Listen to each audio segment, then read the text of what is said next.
Speaking of days of my youth, I was thinking back this week to this time of year, right at the end of May, actually. We'd always, when Tabitha and I were doing youth ministry, we'd take our youth group to YC every year. I think it's fully defunct now. Like, I think they gave up on the Edmonton Youth Conference shortly after Rexall shut its doors. But I remember there was always this, being a snooty youth pastor, there's always a few things that stuck in my craw. But the one that always got me was right at the end of the weekend, the last session. You know, you're kind of just dragging yourself there with whatever 15, 20 teenagers at that point, and looking forward to just, you know, getting them back to the church, getting home, and then sleeping for like 18 hours, something like that, right? But the last session, the organizer, he'd always mention at some point how they wanted some feedback because they were going to, on Monday, they were going to start organizing next year's youth conference. And it was just like, okay, that's your thing, that's good. But somehow as a youth pastor, it just kind of felt like, I can't even think about that. Like, you know, we would start organizing in like January or whatever to get that sorted. But it was just always a little felt like a bit of a punch to the gut to hear those words. Oh, it's coming again, and somebody has to think about it already. And I titled, that kind of came to mind for me this morning because I realized I titled my message when I started this series. I knew the last one I was going to end on was how to prepare for the next pandemic.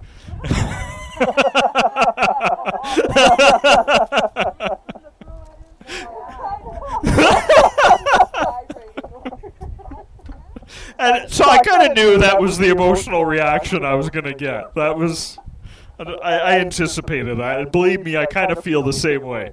But I think there is something to be said for, okay, you know, let's not just fold up the history book and just toss that in the burning barrel and forget all about it, right? Let's try to accrue some wisdom with our years. You know, I remember a conversation with my father-in-law, something about, you know, I did it wrong once the last time, so I'm trying to learn from my mistake. And he says, looking back on my life, if I could have even gotten that after the third or fourth time of repeating my mistake, I feel like I would have been ahead at that point.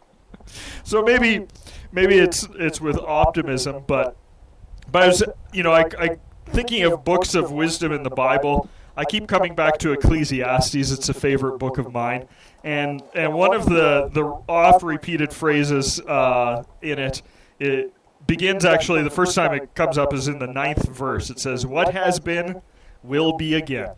What has been done will be done again. There is nothing new under the sun." And it comes up in chapter 3 and other places as well. But, you know, I heard that even from such non-Christian lips as an epidemiologist a few months ago. Well, actually, no, it was a historian that studied, you know, diseases, plagues, and epidemics, and she said, you know, the only surprising thing to me over the last century is that we haven't had more pandemics, actually, and some of that's been attributable to, you know, good health care, probably even more so good plumbing, but she said, more than one a lifetime is possible, and in fact we might even want to expect that. And so, I just wanted to ask that question and sort of summing up, you know, the series that we've been in. You know, what have we learned from this last experience? Sort of expecting that, you know, our good premier's going to let us off the hook here come July 1st. And what lessons have we learned from it? How would we anticipate getting through the next pandemic? And I think, actually, as we explore that a little bit, we'll find out actually there's some lessons that apply a bit more broadly even. But, you know, looking back over the last, 16 months, what are some things that we could learn there? You know, should we rush out and buy some toilet paper right away? Probably not. But hopefully, you know, rather than just I want to get your input on that too, but I wanted to maybe get us started from Scripture. And so I'm going to turn to Ecclesiastes chapter 7. Obviously, Solomon in his wisdom is not talking about pandemics specifically, but I think he has some words that are helpful nonetheless, maybe for any time, but particularly in this time. So Ecclesiastes chapter 7, verse 8 begins this way. He says, "The end of a matter is better than its beginning, and patience is better than pride." And I thought, what a good way to start there as we reflect on the last 16 months. I remember it was probably about this time last year I was chatting with Don Harder, and he remembered the first announcement he got. I think it was a Sunday night, I remember, because we were at quizzing, and it was like, oh, no school tomorrow. Don was on his way back from high level, I think, and he says, he heard the announcement on the radio. He says, mentally I thought, well, okay, this is kind of a big deal. I'm sure they'll shut things down for 2, maybe 3 weeks, and then it'll be back to normal, right? If only we could have known at the beginning what the end was going to be like, right?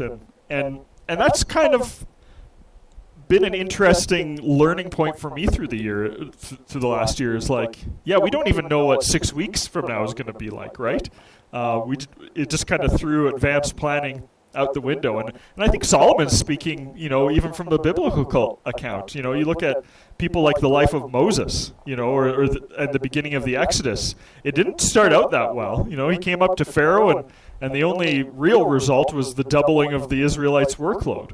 But the final result, if they had the patience and not just the pride, was deliverance. So the end of the matter is better than its beginning, and patience is better than pride. Do not be quickly provoked in your spirit, for anger resides in the lap of fools. Do not say, "Why were the old days better than these?" For it is not wise to ask such questions. A favorite fiction author of mine puts that question in his protagonist's mouth throughout the whole series, and it's always, "Why me?" And he never does get a sort of a satisfying answer. And Solomon kind of says the same thing, like, "Why now?" And it's like, well, why not now? It's a funny question. We might as well ask why grass is green, why air is clear. And so he says it's just not wise to go there. But I think some of that helps me understand too, like, what are we anticipating? What are we looking forward to? July 2021 is never going to be February 2020. We're never getting that back. We can't dial the clock back. And so I think what Solomon is saying is that we have to have this present focus. We can't just be comparing with the past. Woody Allen has an excellent movie on that. He coins, I don't know if he coins the term, but he uses the term golden age-ism. It's about a guy who really wants to live in Paris, I think in like the late 1800s, so he can meet with all these different artists that happen to be all in the same circle at the same time. And so he has this sort of delusional dream where he's there, and he realizes, actually, it wasn't that great when I think about it. And we tend to view things with rose-colored glasses, and Solomon says, no, it's not accurate, it's not wise. Wisdom, instead, verse 11 says, like an inheritance is a good thing, and benefits those who see the sun. Well, we're in luck. Wisdom is a shelter, as money is a shelter, but the advantage of knowledge is this: wisdom preserves those who have it.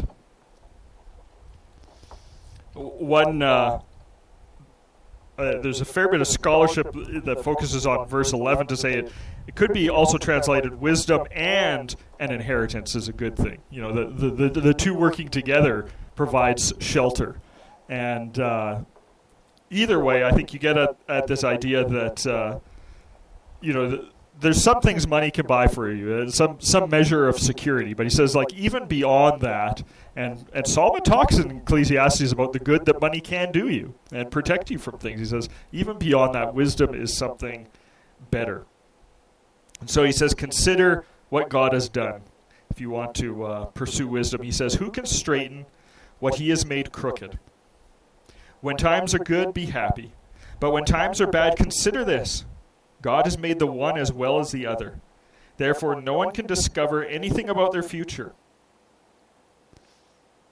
So, yeah, I don't have a crystal ball. I don't know if, the next pandemic is going to come in Jennifer's lifetime or maybe more in Evan's. Or some wood we can knock on.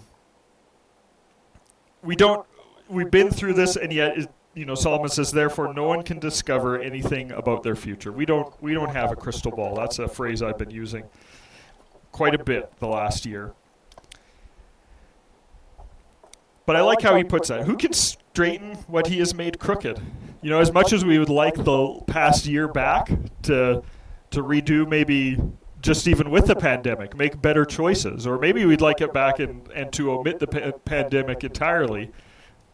It's, as the King James would put it, God wrought. It's something God has done, and we can't go back and change that, but we can, I think, learn from it. And so I think for me, it's one of the things is, like I said, learning to be able to change plans. I'm a person that likes to get a plan 6 months, a year out, and then just stick with it. Tabitha, I remember we were watching a nature show with the kids, and they were describing the behavior of wolverines. Evan, what are wolverines known for?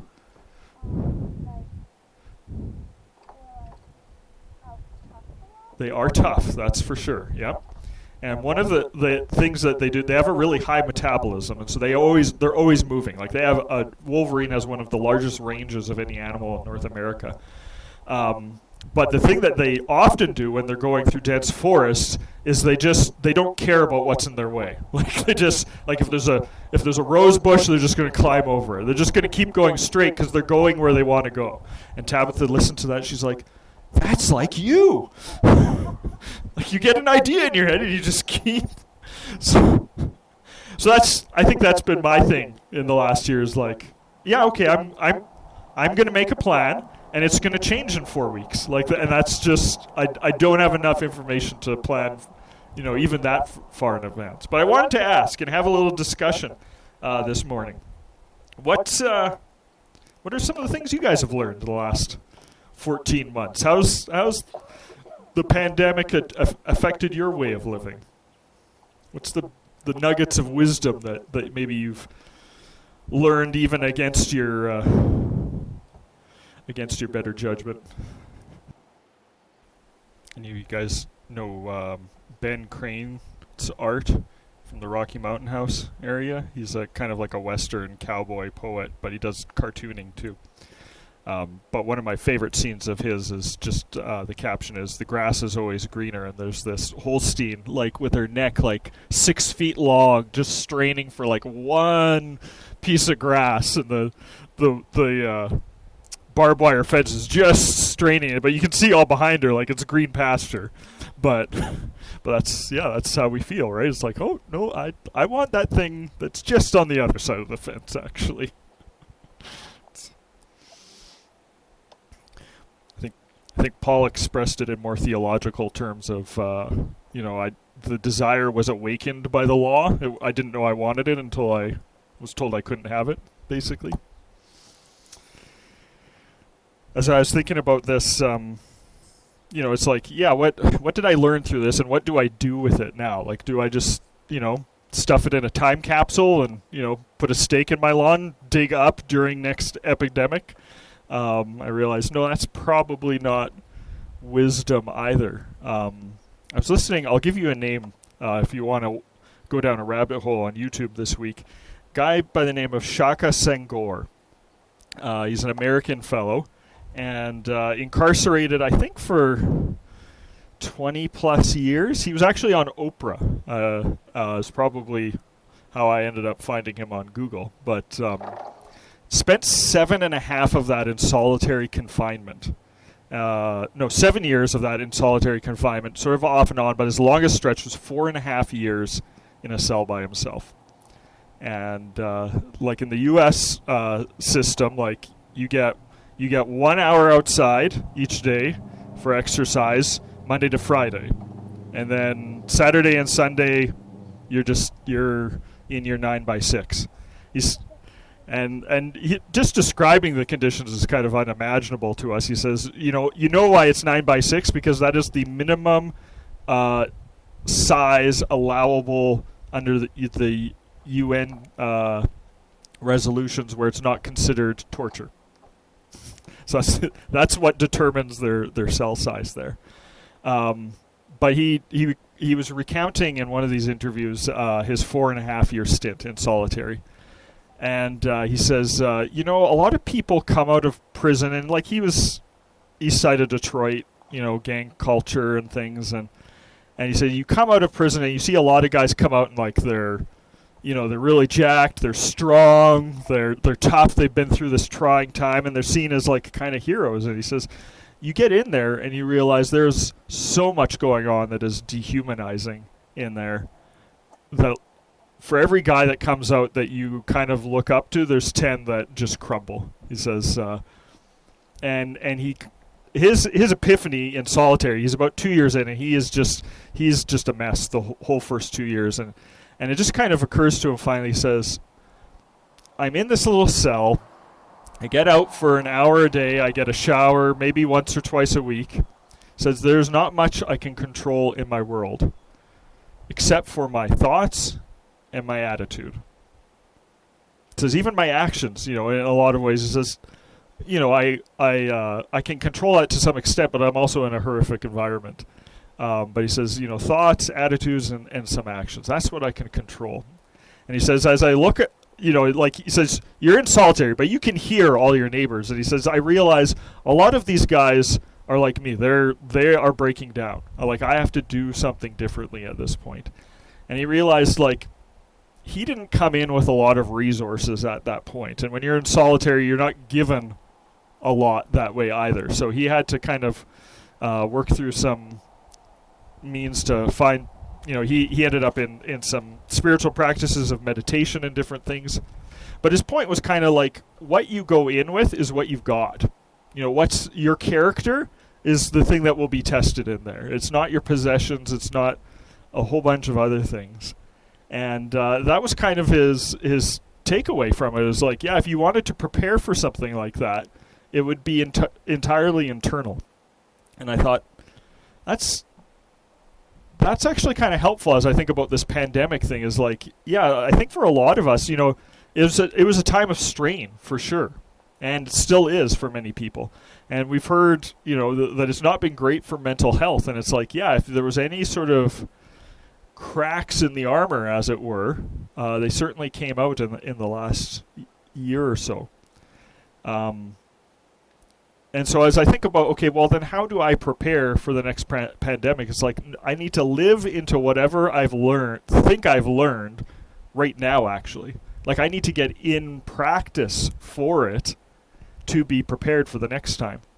They say if you're going into military boot camp, it's like, start doing push-ups at home. Don't wait for the first day of boot camp when they make you run so much that you find yourself throwing up at the end of the day. Start working on it then. And that's, I think, to me, that kind of sounds like a biblical admonition. Start now. Don't wait for the day to approach. When I think about, we've talked even about, anticipating Christ's return. The injunction is always, well, start doing it now. Immediately, the servant with the bag of gold went out and started investing for his master. And so as we bring some of this stuff up, it's like, okay, do I write that in my journal and then, put it on the shelf? Or do I take that lesson and start to allow it to mature in my life? Because I think we like the pill idea. We like, okay, I've got that, I'm going to encapsulate it, and I'll just save it for later. But it's a life skill. It's about a lifestyle of putting wisdom into practice. And I just wanted to kind of wrap up with a brief overview, where we've been in the last 3 months. We started out with those fellows from Issachar in First Chronicles and that was just sort of the aim, was to be like them, to know the time that we were in and what we ought to do. And I think we covered a fair bit of ground, actually, in terms of re-engaging our community, looking at how the early church did that in Acts, re-engaging even our mission. I still enjoy going back to that story of Isaac redigging Abraham's wells and just the patience and grace that he showed in that, and that our neighbors are not our enemies. Even when they're hostile toward us, we can love them. I think somebody brought up that whole point there, but also seeking renewal. We looked at Romans chapter 12, and that as we renew our minds and get into that place of total commitment to Jesus Christ, that it changes our lives radically. And of course, as I already mentioned, being ready for the return of Jesus and using our gifts in a way that glorifies God and does something too. Not being reticent to jump in, but saying, Lord, just use me by the power of your Holy Spirit, even if we don't know exactly what that's going to look like. We also talked about from Proverbs just caring for the poor in this next season too. We anticipate some economic recovery, and I think we know from the way our province and our country and our economy works that works for some people and it will not work for others. And we need to be aware of that and be asking our neighbors how they're doing.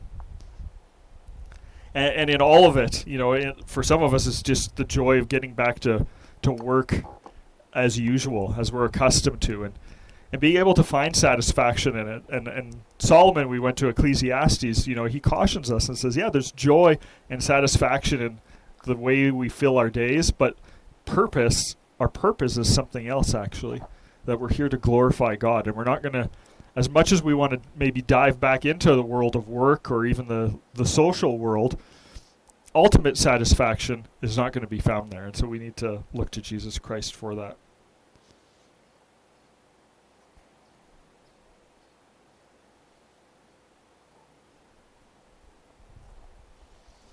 I started this morning with Ecclesiastes 1:9. Let me end with 3:15, which pretty much says the same thing, but in slightly different words. It says, whatever is has already been, and what will be has been before. And God will call the past to account. And that last phrase is an interesting one. The original language is quite vague, actually. You could literally translate it a couple other ways. God seeks what hurries along, or God seeks what is pursued. But in all of those translations, we get this, you do kind of get the fleetingness of time, I think. And Jesus brings that up in the Sermon on the Mount, that our days are like flowers of the field, here one day, gone the next. And but I thought that way of Solomon's, that God seeks what is hurrying along. God is calling the past to account. I thought that kind of thought-provoking. That yeah, we are, even in this moment, our past experience is rushing along past us. That in a couple of years' time, we might even remember the pandemic fondly. Well, okay, that's a stretch, but but we might view it a little bit rose-tinted. It's going to hurry past us, and even the next few months as things reopen and things sort of get back to normal, it can go quickly. And Solomon in his wisdom says, you know what, God is watching that too. He's watching it pass us by, and he says he's going to bring it to account, and so we ought to live wisely. So that's my encouragement for you this week as you hit July 1st and want to party. Live wisely.